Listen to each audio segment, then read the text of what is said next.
This is Wild Amplified, presented by Pilot Games. I'm your host, Kirsten Krull. I'm standing right alongside NCHC Defensive Player of the Week, Jack Ashun.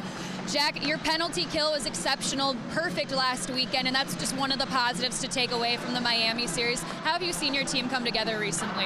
Yeah, it's a big thing for us coming together. Blocking shots on the PK was huge last weekend, and hopefully we can keep that up. And it's been about 4 weeks since you guys have last been at home. What's it like to be back? It's so nice just being, being at the house before games, taking your nap in your bed. It makes a big difference, and we're excited for this weekend. Thanks for your time, Jack, and good luck tonight. Nick, we'll send it back over to you. Thanks, Kirsten. You had the game-winning goal tonight to help your team win the Robertson Cup. Where's that going to rank in your hockey career? Number one for sure. That was electrifying. It felt awesome. It felt awesome. Your team just won the cup. What are the feelings going on right now? It's unexplainable. It's awesome. I have no words right now, really. I really don't. And what can you say about winning the championship with this group of guys and this support system you guys got out here? It's the best group of guys I've had all my whole career. I love these guys, and we'll be brothers for life. Joe, thank you and congratulations again. You so much. Welcome back into the Brooks Center, where the Huskies lead 2-1. Coach, Minnesota Duluth has been deadly on the power play, ranking 4th in the nation, but your team tonight is 2 for 3 on the penalty kill. What have you liked about the special teams? Well, they were locked in, and obviously David made a couple saves and we blocked a couple shots, but we got to stay out of the box. We can't take offensive zone penalties against these guys. That power play is too good.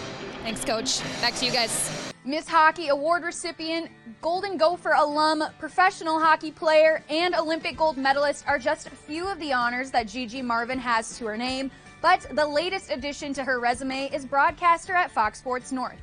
I caught up with Gigi to talk about her career and her homecoming. Take a look. Gigi, first and foremost, congratulations on joining the Fox Sports North team. How excited are you to be coming back home to Minnesota? Thank you. Yeah, I'm really excited. Spring is in the air, the birds are chirping, and the Wild have been playing some of their best hockey. Oh, and we have a new episode of Wild Amplified by Pilot Games. I'm your host, Kirsten Krull. Call it spring fever, but it's looking like the guys have an extra bit of pep in their step recently from the looks of it. So far this season, this Huskies team has showed a lot of resilience. In the past 4 games that they've played, they've come from behind to win. When I spoke with Coach Larson after the Denver series, he said that his team needs to come off to a faster start, and that in the first period, both nights, Denver was the better team. Thanks, Sydney. I'm courtside with Trayvon Marshall. Now, Trayvon, it was a big game win for you guys tonight, but also good for you, too, with 32 points on the night. You were heating it up out there. Yeah, my teammates give me confidence to play hard every night. They help me out to get to my spots on the floor. It was just a good team win tonight. And it was also a big conference win for you guys, too, over Wayne State. What are some of your biggest takeaways from this? The defensive end. We play really good defense in that. We feel like we play good defense every night. We can compete with anybody. Thank you, Trayvon, and congratulations on the win. Thank you. So it's been a pretty big week in sports. We recently celebrated Super Bowl 55 and saw Hobie make a strong case for why he should have been picked to be in the Puppy Bowl. But don't just take my word for it. Producer, roll clip. And a lot of talent on this Wild roster. One player in particular, Kevin Fiala. Haven't seen much from him this postseason, but in Game 6 had the assist on Ryan Hartman's goal, then went on to score one of his own. What's impressed you about this guy? After missing weeks 4 and 5 of the 2017 season due to a torn labrum, Huskies quarterback Dwayne Lawhorn has made a full recovery. Lawhorn underwent shoulder surgery back in January, and when I spoke to him prior to tonight's game, he mentioned that he's not only feeling completely back to normal, but he's also feeling 125%. Huskies have dominated in multiple areas this season, but especially when you take a look at that penalty kill that currently ranks 2nd in the nation. Earlier this week, I had the chance to talk to head coach Brett Larson about what makes this unit work so well, and this is what he had to say. Speaking of the holidays, something too I'm just curious to know about is there seems to be a big debate amongst people who are very anti-celebrating any sort of Christmas before Thanksgiving. Have you played any holiday music, or are you strictly post-Thanksgiving, that stuff can begin then? Now that I'm doing it the American way, I think you got to wait till after Thanksgiving. Switching over to the gridiron, St. Cloud State on the road to take on Augustana in a snowy Saturday showdown.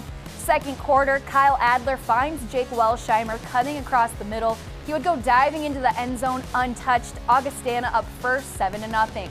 Later, Huskies knocking on the door, and it's Kurtwan Evans who punches it in from 5 yards. That ties the game up at 7.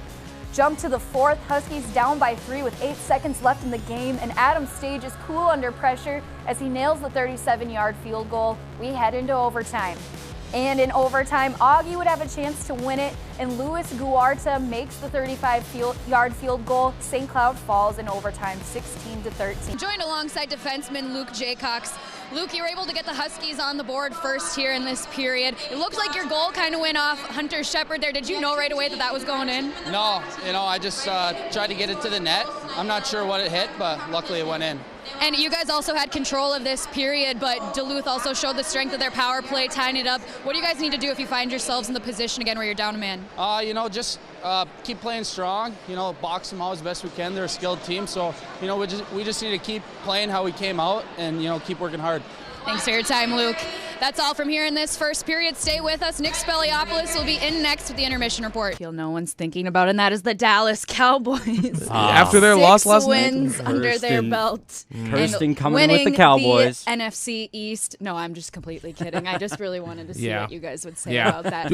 My actual pick is the Seattle Seahawks. They're on a 5-game win streak, 10 wins already under their belt, and they're also the only team in the entire NFC that's also unbeaten on the road. And come the postseason, I think that's going to be a huge advantage for them. Husky fans, you may have noticed the article by the NCAA earlier this week that announced the top student sections in all of college hockey, and we think they missed one. The Lawson Lunatics were named as #1 overall, but who do you guys think they left out? Earlier tonight we posted on our Twitter. You can take a look at HPHKY, and we have a poll listed there for who you think is the best student section in the NCHC. Let us know your thoughts. Now, Pat, the Minnesota Gophers made it in that list. Can you explain that one to us?